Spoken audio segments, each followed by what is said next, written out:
It was 2:13 a.m. when my phone rang. That alone was strange. Almost no one ever called me that late. My friends knew I hated midnight calls, and my family usually texted first. Half asleep, I reached for my phone on the nightstand. The bright screen lit up the dark room, making my eyes squint. And then my heart stopped. The caller ID showed my own phone number. For a moment I just stared at it, trying to understand what I was seeing. My number. Calling me. I blinked a few times, thinking maybe I was still dreaming. But the phone kept ringing. Buzz. Buzz. Buzz. My mind started racing. Maybe it was a glitch. Phones do weird things sometimes, right? Still, something about it felt wrong. Deeply wrong. The call almost went to voicemail. And for some reason I can't explain. I answered it. Hello? I said, my voice dry and nervous. For a few seconds, there was nothing. Just silence. But it wasn't normal silence. I could hear faint breathing on the other end. Slow. Uneven. Then the voice spoke. And my blood turned cold. Don't move. The voice sounded exactly like mine. Same tone. Same pitch. Same way of speaking. I sat up instantly in my bed. What is this? I asked. The voice didn't answer my question. Instead it whispered something that made my stomach drop. He's in the house. My heart began pounding in my chest. Who is this? I demanded. The voice ignored me again. You don't have much time. My room suddenly felt colder. What are you talking about? I said. The voice on the phone took a slow breath. Then it said something that froze every muscle in my body. Look behind you. I didn't move. Every horror movie I had ever seen flashed through my mind at once. The voice continued. Don't turn around fast. Just slowly look at the closet. My eyes slowly shifted toward the closet door across the room. It was slightly open. But I was sure I had closed it before going to bed. The voice on the phone whispered again. He's been watching you for 10 minutes. My chest tightened. Stop messing with me, I said, trying to sound brave. But my voice shook. The voice on the phone spoke again. I'm not joking. Listen carefully. The breathing on the line grew heavier. If you want to stay alive, you need to leave your room right now. I swallowed. How do you know this? I asked. A long pause followed. Then the voice said something that made my skin crawl. Because I'm you. My mind struggled to understand what was happening. This isn't funny, I said. I know what you're thinking, the voice replied calmly.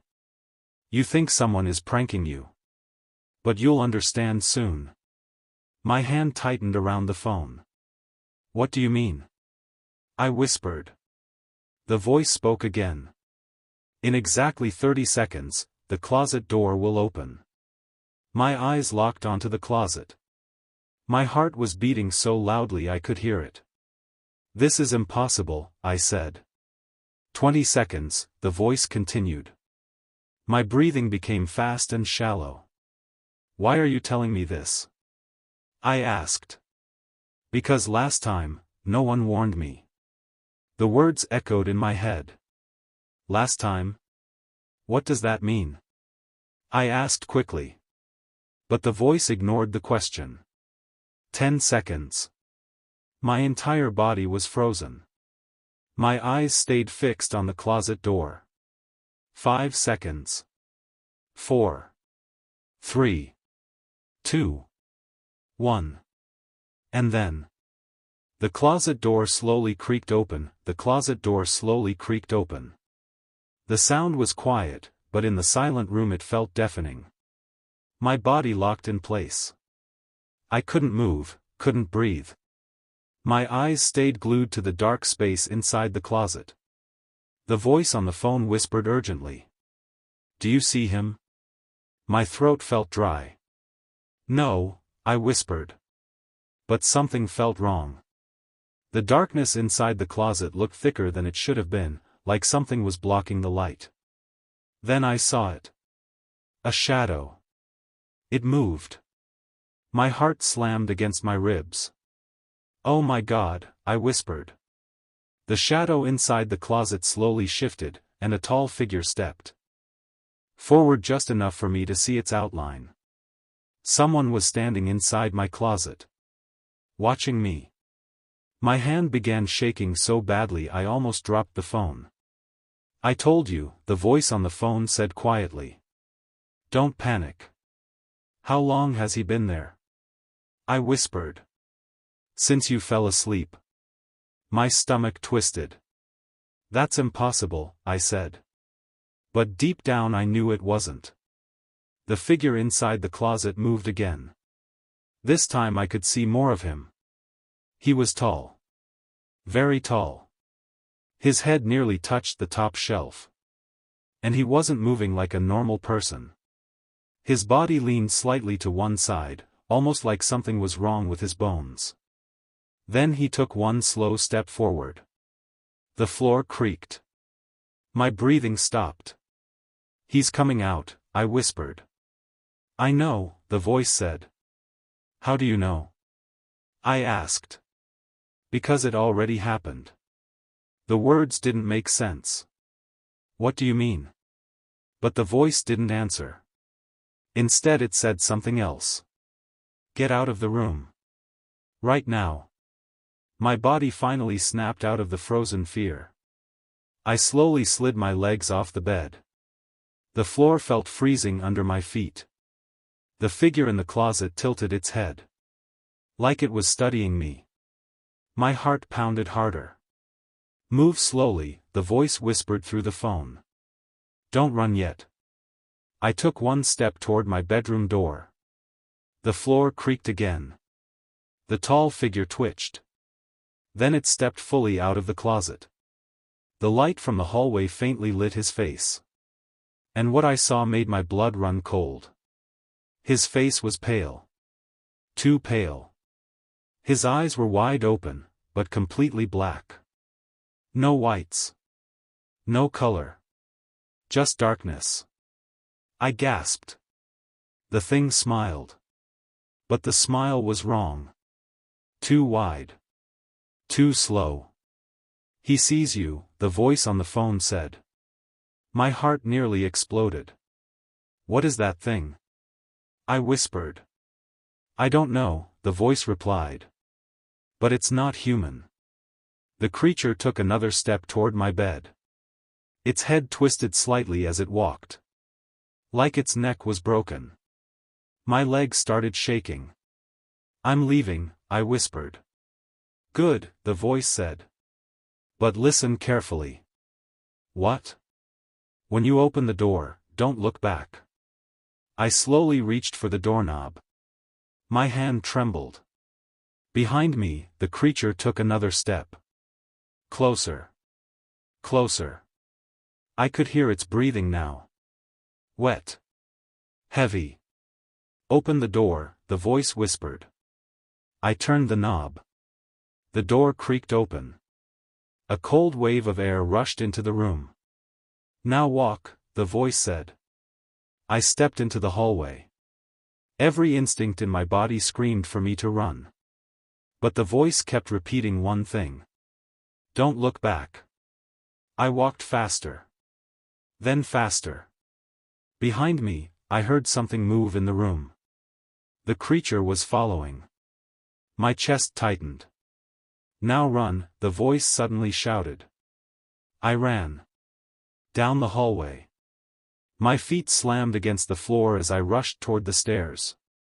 Behind me, I heard the bedroom door slam open. Then footsteps. Fast footsteps. Chasing me. "G.O., the voice screamed. I sprinted down the stairs. But halfway down, The voice on the phone suddenly went silent. "Hello?" I said, panicking. No answer. Just static. Then the call ended. And at that exact moment, my phone rang again. I looked down at the screen while running.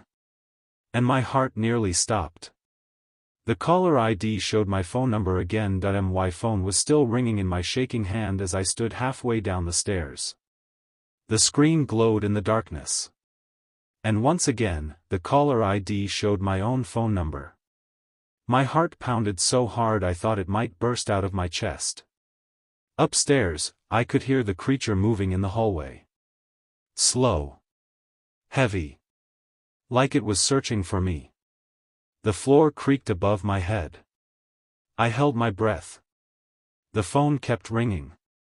Buzz. Buzz. Buzz.